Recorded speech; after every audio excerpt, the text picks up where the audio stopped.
নমস্কার বন্ধুরা, তিয়াশাস রেসিপিতে সকলকে স্বাগত জানাই। আজ আমি আলু দিয়ে পনিরের একটা দুর্দান্ত স্বাদের নিরামিষ রেসিপি আপনাদের সঙ্গে শেয়ার করতে এসেছি, যেটা আপনারা গরম গরম ভাত, রুটি, পরোটা, লুচি, ফ্রাইড রাইস সব কিছুর সঙ্গেই সার্ভ করতে পারবেন। বানানো খুবই সহজ, ঘরে থাকা সামান্য কয়েকটা উপকরণ দিয়ে রেসিপিটা তৈরি হয়ে যায়। আর যে কোনো নিরামিষ দিনে আপনারা এটা তৈরি করে নিতে পারেন। তো চলুন দেখে নেওয়া যাক রেসিপিটা। নিরামিষ আলু পনিরের রেসিপি বানানোর জন্য এখানে আমি 200 গ্রাম মতো পনির নিয়েছি। এবার এই পনিরটাকে আমি আমার ইচ্ছা মতো একটু কেটে নেব। পনিরটাকে এইভাবে একটু টুকরো করে নিচ্ছি। আপনারা আপনাদের ইচ্ছা অনুযায়ী পনিরের টুকরোগুলো করে নেবেন। একটু এরকম মাঝারি সাইজ করে পনিরের টুকরোগুলো আমি করে নিচ্ছি। দেখুন এই সাইজের টুকরো আমি করে নিয়েছি। এবার আমি কড়াই গরম করে দিয়ে দিচ্ছি সর্ষের তেল। পরিমাণ মতো সর্ষের তেল দিয়ে দিলাম। এবার আমি এই তেলের মধ্যে অল্প একটু নুন আর একটু হলুদের গুঁড়ো দিয়ে দিচ্ছি। তারপর এর মধ্যে পনিরের টুকরোগুলো দিয়ে দিচ্ছি।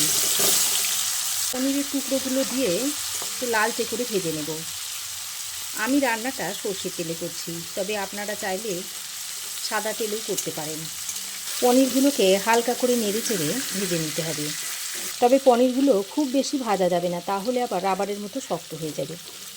পনিরের মধ্যে একটু হালকা কালার এলেই পনিরগুলোকে নামিয়ে নেব। দেখুন পনিরগুলোকে হালকা কালার ধরিয়ে ভেজে নিয়েছি। এবার আমি পনিরগুলোকে তুলে নিচ্ছি।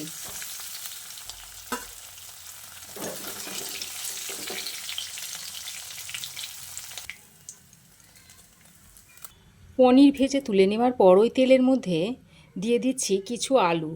আমি এখানে দুটো বড় সাইজের আলুকে এরকম ছোট ছোট টুকরো করে নিয়েছি। তারপর আলুগুলো এর মধ্যে দিয়ে দিচ্ছি। সঙ্গে একটু নুন আর হলুদের গুঁড়ো দিয়ে আলুটাকে একটু লালচে করে ভেজে নেব।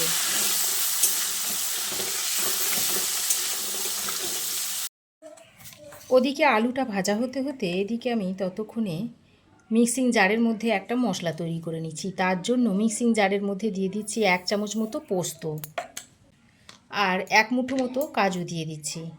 প্রথমে আমি এই পোস্ত আর কাজুটাকে একবার গুঁড়ো করে নেব। প্রথমে কাজু আর পোস্তটাকে এভাবে একটু গুঁড়ো করে নিয়েছি। তারপর এর মধ্যে দিয়ে দিচ্ছি 1.5 ইঞ্চ মতো আদার টুকরো, একটা বড় সাইজের কুচনো টমেটো আর একটা কাঁচা লঙ্কা দিয়ে দিচ্ছি। তবে ঝালটা আপনারা আপনাদের স্বাদ অনুযায়ী দিয়ে নেবেন। আর যে পনিরগুলো ভেজে রেখেছিলাম তার মধ্যে থেকে 2 পিস নিয়ে এর মধ্যে দিয়ে দিচ্ছি। তারপর অল্প একটু জল দিয়ে আবারও ঢাকা দিয়ে এর একটা মিহি পেস্ট তৈরি করে নেব। দেখুন ঠিক এই রকম একটা মিহি পেস্ট তৈরি করে নিয়েছি। দেখুন আলু আমি এরকম লালচে করে ভেজে নিয়েছি।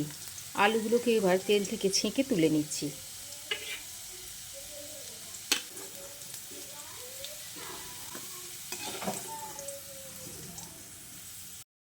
আলু ভেজে তুলে নেওয়ার পর ওই তেলের মধ্যে দিয়ে দিচ্ছি একটা তেজপাতা, একটা শুকনো লঙ্কাকে ফাটিয়ে দিয়ে দিচ্ছি আর দিয়ে দিচ্ছি অল্প একটু গোটা জিরে। এবার ফোড়নটাকে কয়েক সেকেন্ড ভেজে নিচ্ছি। ফোড়ন কয়েক সেকেন্ড ভেজে নিয়ে ওই তেলের মধ্যে দিয়ে দিচ্ছি 1/2 চামচ মতো কাশ্মীরি লঙ্কার গুঁড়ো। তারপর যে মশলার পেস্টটা তৈরি করে রেখেছিলাম সেইটা দিয়ে দিচ্ছি। গ্যাসের ফ্লেমটাকে লো টু মিডিয়ামে করে মশলাটাকে ভালো করে কষিয়ে নিতে হবে। যেহেতু এর মধ্যে কাজু আছে তাই ভালো করে নেড়ে চেড়ে মশলাটাকে কষিয়ে নিতে হবে, তা না হলে নিচে লেগে যেতে পারে। দেখুন মশলাটা আমি বেশ কিছুক্ষণ সময় ধরে কষিয়ে নিয়েছি। আদা আর টমেটোর যে কাঁচা গন্ধ ছিল সেটা একেবারেই চলে গেছে। এবার এই পর্যায়ে মিক্সিং জারের মধ্যে মশলার পেস্টটা তৈরি করে রেখেছিলাম তার মধ্যে অল্প একটু জল দিয়ে ধুয়ে এর মধ্যে দিয়ে দিচ্ছি। এবার আমি এর মধ্যে কিছু গুঁড়ো মশলা যোগ করে দিচ্ছি। দিয়ে দিচ্ছি 1/2 চামচ মতো হলুদ গুঁড়ো, 1/2 চামচ দিয়ে দিচ্ছি জিরে গুঁড়ো, আর 1/2 চামচ দিয়ে দিচ্ছি ধনে গুঁড়ো আর স্বাদ মতো নুন দিয়ে দিচ্ছি। তারপর সব কিছুকে আবারও ভালো করে নেড়েচেড়ে মিশিয়ে নিয়ে বেশ কিছুক্ষণ সময় ধরে কষিয়ে নিতে হবে। আর মশলা যত ভালোভাবে কষাবেন তরকারির স্বাদ কিন্তু ততই বাড়বে। দেখুন মশলা আমি খুব ভালো করে বেশ খানিকক্ষণ সময় ধরে কষিয়ে নিয়েছি আর মশলা থেকে তেল ছাড়তে শুরু করেছে। এবার এই পর্যায়ে এর মধ্যে ভেজে রাখা আলুগুলো দিয়ে দিচ্ছি। ভাজা আলুগুলো দিয়ে মশলার সঙ্গে আরও বেশ কিছুক্ষণ সময় ধরে কষিয়ে নিতে হবে। এখন আমি একটা ঢাকনা লাগিয়ে আলুটাকে মশলার সঙ্গে বেশ খানিকক্ষণ সময় ধরে কষিয়ে নেব। এর ফলে মশলার ফ্লেভারটা আলুর মধ্যে ভালোভাবে ঢুকে পড়বে। দেখুন ৩-৪ মিনিট ঢাকা দিয়ে আলুটাকে মশলার সঙ্গে খুব ভালোভাবে কষিয়ে নিয়েছি। আর আলু দেখুন খুব ভালোভাবে কষানো হয়ে গেছে আর মশলা থেকে দেখুন তেল ছাড়তে শুরু করেছে। এবার একবার ভালো করে নেড়ে চেড়ে নিয়ে এবার এর মধ্যে দিয়ে দিচ্ছি 1 কাপ মতো উষ্ণ গরম জল। এভাবে যদি গরম জল দিয়ে যে কোনো তরকারি রান্না করা হয় তাহলে এর স্বাদ কিন্তু খুবই ভালো হয়, রান্নাটাও খুব তাড়াতাড়ি হয়ে যায়। গরম জলটা দিয়ে সব কিছুকে একসঙ্গে ভালো করে নেড়েচেড়ে মিশিয়ে নিচ্ছি। ভালো করে নেড়েচেড়ে মিশিয়ে নিয়ে আবারও ঢাকা দিয়ে 5-6 মিনিট মতো রান্না করে নেব। দেখুন 5-6 মিনিট ঢাকা দিয়ে রান্না করার পর ঢাকাটা খুলে নিয়েছি। আর আলু দেখুন ভালোভাবে সেদ্ধ হয়ে গেছে। এবার আমি এই পর্যায়ে ভেজে রাখা পনিরগুলো এর মধ্যে দিয়ে দিচ্ছি।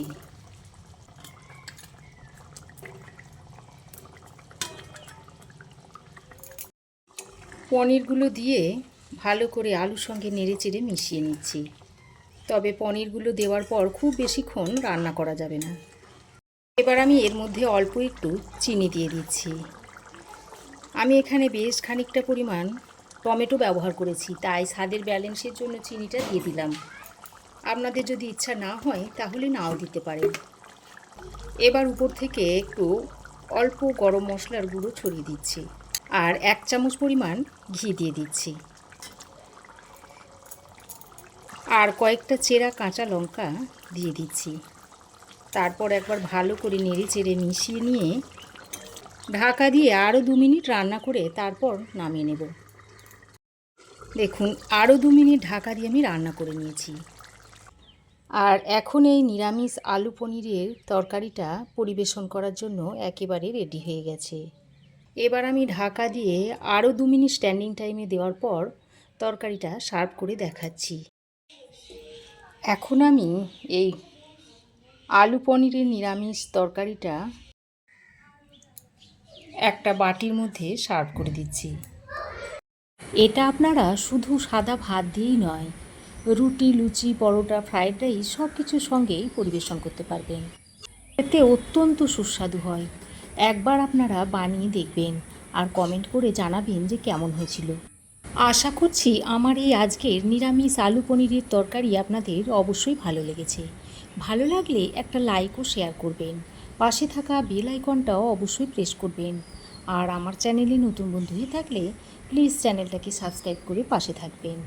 আজ এ পর্যন্তই। আবার দেখা হবে নতুন কোনো রেসিপি নিয়ে নেক্সট এপিসোডে। সে পর্যন্ত ভালো থাকবেন, সুস্থ থাকবেন। ধন্যবাদ।